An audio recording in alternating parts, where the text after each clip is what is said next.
Welcome on into the Wolverine basketball show. I am your host, Clayton Sayfie. It is 11:54 p.m. on Tuesday, November 11th, back in Ann Arbor after a quick trip to Detroit for Michigan's game against Wake Forest in the Wolverine Deacon Challenge, or whatever they called it. The third ever meeting between Michigan and Wake Forest. Michigan finally gets a win over Wake Forest all time. First ever 85-84 in overtime. Wolverines came in as 14.5-point favorites at tip-off on BetMGM. Ends up being much, much tighter. And we're going to break it down. We're going to talk about how it happened, what happened, why things happened, who did what, who didn't do enough in this game, because that was certainly a factor. Had really two players play well, Elliot Cadeau and Adai Mara. We'll talk about them.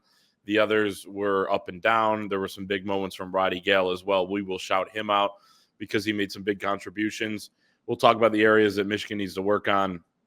All of that on the show here. So if you are happy that Michigan at least pulled out a win, give us a like. If you're watching on YouTube, subscribe to the channel as well. We'll have reactions to just about every game this season. We also have our podcast press conferences. You can go watch what Dusty May said after the game. You can also hear from Adai Mara and Elliot Cadeau after this game as well, as we were there in Detroit at Little Caesars Arena. But 85-84 in overtime, Wolverines pull it out. They were up 47-34 at halftime, and you didn't feel like they played that well, but you're sitting there and you're thinking, all right, 13-point lead at half. They were favored by 14.5. This is an ACC team, albeit one that was picked to finish 11th out of 18 teams in that conference, but still a team that Dusty May thinks is top 5 in that league, and a team that he believes will be on the bubble throughout the season, and that's why they were going to play desperate, and we did see that. They brought the energy from the get-go, and,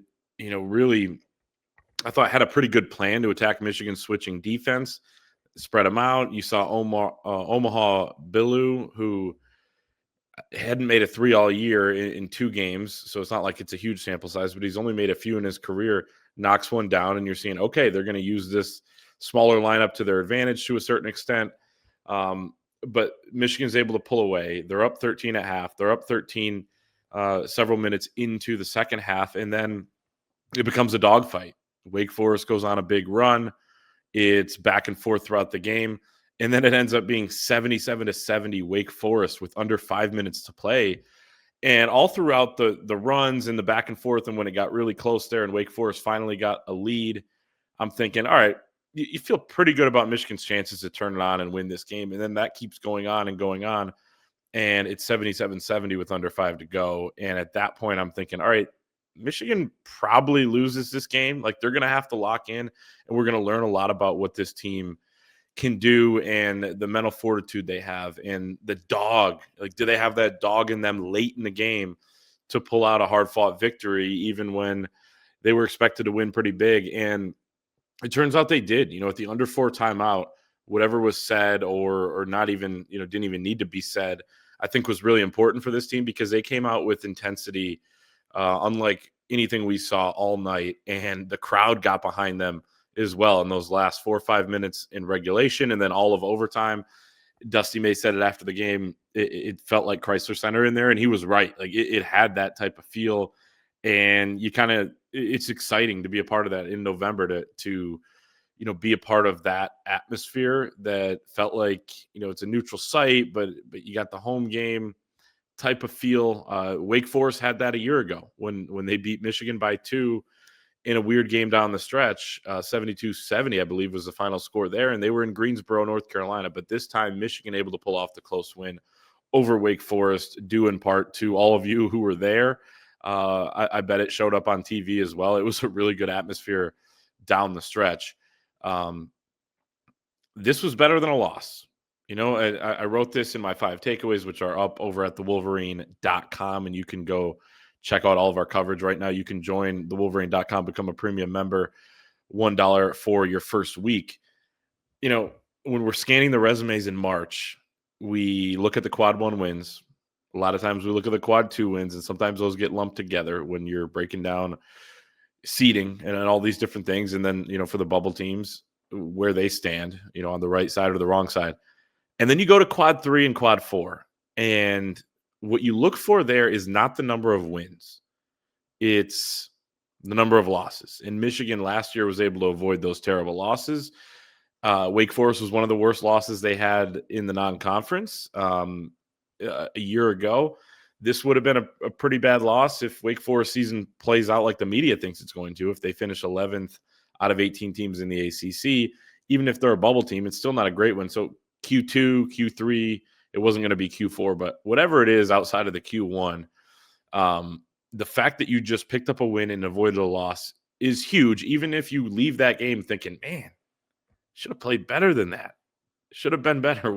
What happened to Axel Lendeborg and Morez Johnson and LJ Kaysen and Will Cheddar and Namari Burnett, to name a few of the guys who didn't have their best games in this one. But at least Michigan was able to pull off the win and move on to a road game at TCU, who lost to New Orleans in the opener last Monday, and looks like a team Michigan can go and win at. But, it's going to be their first road test of the season outside of the exhibition against St. John's, which was at Madison Square Garden. So a little bit more of a neutral floor feel in that one, even though it was pro St. John's. But you survive in advance. You scored 0.99 points per possession, held Wake Forest to 0.98, like just 1 point win, the thinnest of margins. But nevertheless, I mean, you have to credit Michigan for the toughness down the stretch, the ability to get a bunch of stops in a row down the stretch to avoid fouling when Wake Forest was in the bonus, and picked up a bunch of fouls early on in the second half. But I'm looking at it here: 1, 2, 3, 4, 5, 6 missed field goal attempts starting at the 4:46 mark of the second half. 6 in a row they missed, Wake Forest, down the stretch. In overtime, 1, 2, 3, 4, 5, 6 again, and then they missed their last 2. And that gets us into, what I want to talk about next, which is Adai Mara, Michigan's 7'3", 255-pound big man that transferred in from UCLA. And I was thinking about this on my car ride home here to Ann Arbor, that if you're watching with a casual basketball fan or someone who doesn't really know the team that well, doesn't know who Adai Mara is from Axel Lendeborg in terms of the name, and they're watching that, or even if it's a 10-year-old kid that plays youth basketball, like they're watching that, and it's just clear as day that, and maybe it's clear as Adai, that he was the best player on the floor. He was the most impactful on every single possession. He played 37 of 45 minutes at 7'3", 255 pounds. He looked gassed at times, but he brought the energy. He was laying it all on the line. I thought that was impressive. He was 4 assists short of a triple-double. He had 18 points on 8 of 11 shooting from the field, 2 of 4 from the free throw line, 13 rebounds, 6 assists, 5 blocks. I said it last show, too, after the Oakland game. He had more blocks than 5. They're going to have to start figuring out how to chart that stat a little bit better, because, he had definitely had his hand on more. But here's the thing, that the blocks, sometimes Wake Forest got those back. What they didn't get back sometimes when Michigan was able to corral the defensive rebound, which we'll talk about rebounding in just a little bit, were the times when they didn't take a shot in the paint, when they went up and they had to alter their shots, and it messed with their psyche, I thought, when they go in towards the rim. And it fundamentally changed what Wake Forest was able to do on offense with how dominant Adai Mara was as a post presence. And as Dusty may mention after the game, he also guarded on the perimeter pretty well, moved his feet when he had to against Wake Forest smaller bigs. Michigan in this game starts 6'9" Axel Lendeborg, 6'9" Morez Johnson, and 7'3" Adai Mara. All 3 of those guys being taller than the tallest starter on Wake Forest. And Steve Forbes, their head coach, said after the game that he saw that starting lineup and said to himself, "Holy S, who the hell is going to guard these guys?" And really, you have to credit Wake Forest for what they were able to do. I mean, they brought a lot of help. They gambled a little bit, brought 2 to the ball. I thought they had a good plan to try to disrupt. Michigan did turn it over 17 times. 6 of them were really early in the game. I believe it was 4 turnovers in the first 4 minutes, or 5 in the first 4 minutes, whatever it was.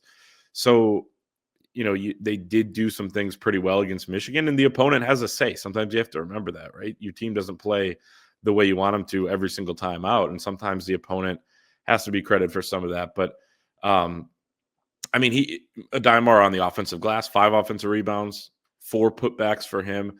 And then he also had an offensive rebound. So I guess all 5 they scored on, where he gets the board and then passes it to Trey McKinney, who was cutting after missing a 3 from the right corner. He lays it in for an easy bucket. So just the impact he had on however many possessions he played, right? How many possessions were in this game? It was, as I go to Handy KenPom here, 86 possessions. I mean, how many was Adimara in there for? And how many did he impact directly with his activity, with his length, his size, everything? I mean, it was incredible to watch, just the way that he was able to give Michigan this defensive presence that is almost, unstoppable. And again, changes the way the offense has to play. So there's no better example of this than the last play of the game, where Nate Calmise, their point guard, drives in. I believe they had 13 seconds before the final time out there, and he has to shoot this floater, and it's on the baseline that we were on in the media there. And he has to shoot it so high because he's trying to get it over Adimara, and he's just hoping he gets a roll, and he didn't get that roll. Michigan goes on to win, and Adimara had his hand in that, but so many other plays throughout the game. Wake Forest went 8 of 20 on layups and dunks, under 50%. I mean, really, really good defensive mark there. They only had 2 layups or dunks in the first half, so they came out just not being able to do anything on Michigan on the interior outside of getting in there, drawing some fouls, making some free throws, and then obviously the rebounding was something that I guess we can talk about right now, because Michigan, with all that size, should be able to defensive rebound better. But 18 offensive rebounds for Wake Forest, 24 second chance points. I thought Wake did a great job of not only getting the offensive rebound, but kicking it out to an open 3-point shooter. They went 10 of 34 from 3 in this game, but also like finding a cutter, putting it back in themselves. Obviously, a couple big putback dunks. The one by Miles Colvin stands out as one of the highlights of the game. Unfortunate for Michigan, but when you get the win, I guess tip your cap for a good play. But man, you got to be able to. Michigan missed a lot of box outs. I thought a lot of times they were waiting for Adimara to get the rebound. He had 13 boards in the game, but everyone else is standing around. You got to go get the basketball. And sometimes he's boxing out a guy and taking out a big guy. And then if you're a guard or a wing or another big guy, like Michigan played multiple bigs a lot of times in this game, you got to come in and grab that thing and get moving on the other end and get the ball out. So that was a big issue in this game. Now, Michigan did take advantage on the offensive glass themselves. We mentioned the 5 from Adimara. They had 13 for the game, 17 second chance points. Those were big. And man, just going back to just the way that you can lob it up to him pretty much anywhere in his vicinity, he can just dunk it. Damn near flat-footed is huge. And but the offensive rebounding for both teams played a big factor in this game.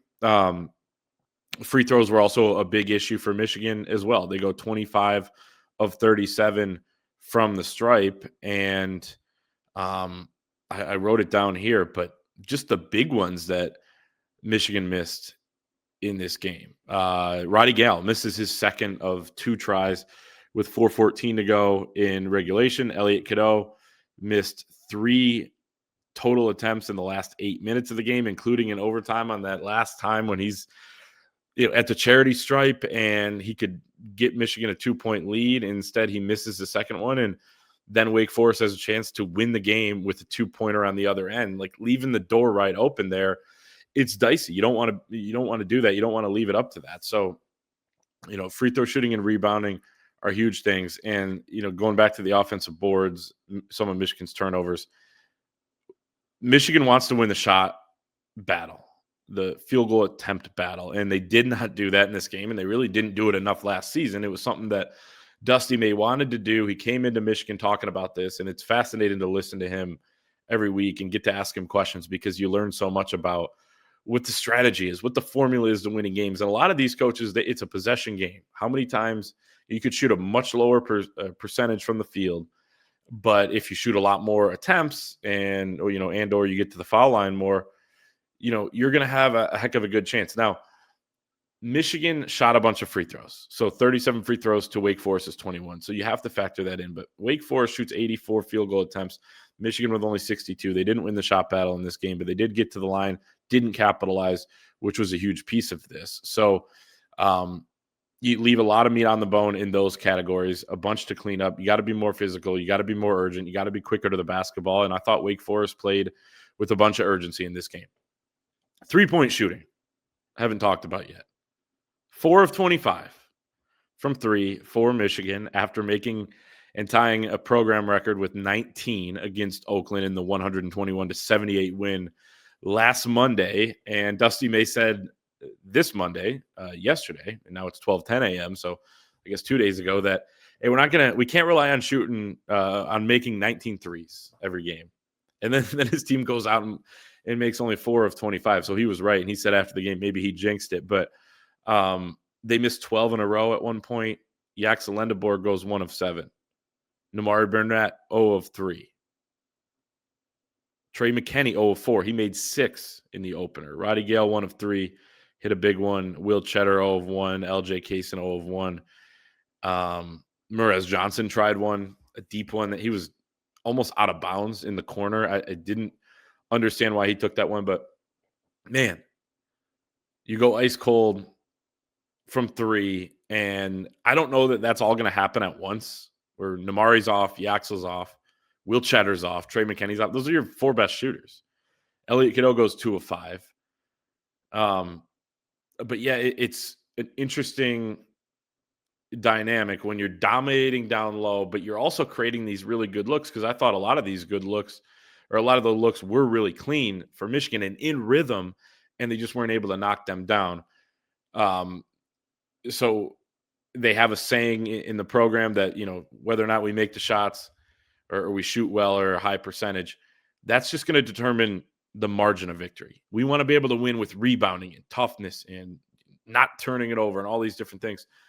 And a lot of that stuff went wrong too, but they were still able to win going 4 of 25. So you have to look at that as some sort of positive, but also you want to get your shooters going. I think we'll find that, maybe Friday will be somewhere in between 4 and 19. Not a hot take there. You have to credit Roddy Gale, because his 3 was the only 3 that Michigan made in the final 25 minutes of the game. And it was a 3 that snapped a streak of missing 12 triples in a row for the Wolverines. And it tied the game with at 77-77. So you're down 77-70. You come all the way back. You tie the game. It was a huge moment because he got a steal just before that. And, I was thinking of it. He's a junkyard dog. I mean, I know that's been a description of Roddy Gale, but he, starting in the second half, or really, late February, after he started coming off the bench, and in March last season, he figured out that he was going to have to find ways to impact winning without always making the shots. Then the shot starts to fall even more, but he still is doing some more of those little things. And that was tonight, right? He gets to a couple loose balls. He brings the energy. He makes some of those plays that if you just don't exert a little bit extra energy at times, Michigan doesn't win the game. So that stuff needs to, that stuff cannot go unnoticed. He finishes with 13 points, 4 of 8 from the field, 1 of 3 from 3-point land, 4 of 6 from the free throw line, 3 rebounds, and just 1 foul. No turnovers for Roddy Gale. So a ton of progress there. I thought that was really big in this game. The lineups overall for Michigan, you're looking at a lot of tinkering, a lot of trying to figure out what works and what doesn't. A lot of LJ Kaysen with Trey McKinney, and then Kaysen kind of struggles, right? He was aggressive. He got to the line. I think he shot 8 free throws, and then it just wasn't there, right? He's missing some open guys, in terms of passing, and you just felt like it wasn't running smoothly without Elliot Cadeau out there. And you have to credit Elliot Cadeau for what he did in this game. 17 points, 4 of 9 from the field, 2 of 5 from a 3-point range, 7 of 11 from the free throw line. You want that to be higher for your point guard, because he's going to have the ball in some big moments when teams are fouling that could decide a game. 8 rebounds. Love to see that. I know the staff loves to see that. 7 assists after he had 14 against Oakland after a stat correction. did have 5 turnovers. One of them was a charge call, which was questionable late in the game. So those are some of the player numbers, but I said it at the top. You had a bunch of guys that didn't play well in this game. One of them is Axel Endeborg. I want to talk about him for just a second because we've seen through the exhibitions and then the game against Oakland when he was playing basically one-handed with the wrap on his right hand. And by the way, didn't have that on. I'm sure everyone noticed that watched the game, looks healthier. And Michigan didn't have anyone out or questionable in this game. Even Winters Grady was available but didn't play. When the game slows down, what is his role going to be is a big question, I think. And I think there's a role in there, and I think that the Michigan staff is going to figure it out. But right now, they haven't done so yet. Things get a little bit clogged up when you have all 3 bigs there. He's good in the high post. He's good with dribble handoffs, and maybe he keeps it and drives. We've seen him on the 4-5 ball screen at times. But when all the bigs are in there together, it's a little bit tougher. Now, they can't play all those bigs together all the time because then no one will ever be able, who's going to come in to allow one of them to have a breather. So we did see some quick subbing with that after they started, but they're just going to have to figure out what that front line looks like. I mean, Merez Johnson was off in this game as well as dropping passes. He still had 8 boards. It felt like he could have had some more, missed some box outs, 10 points, 4 of 8 shooting. But Yaxel is really good running the floor, really good in transition, has a good feel for it, but it felt like he was just kind of parked in the corner at times in this game. So really fascinating storyline going forward is just how they're going to make sure he's involved in something that they need. They need him to be a star player, but at the same time, it's impressive that they were able to win with 2 guys playing their A game, and really, I guess, throw Roddy Gale in there, so 3.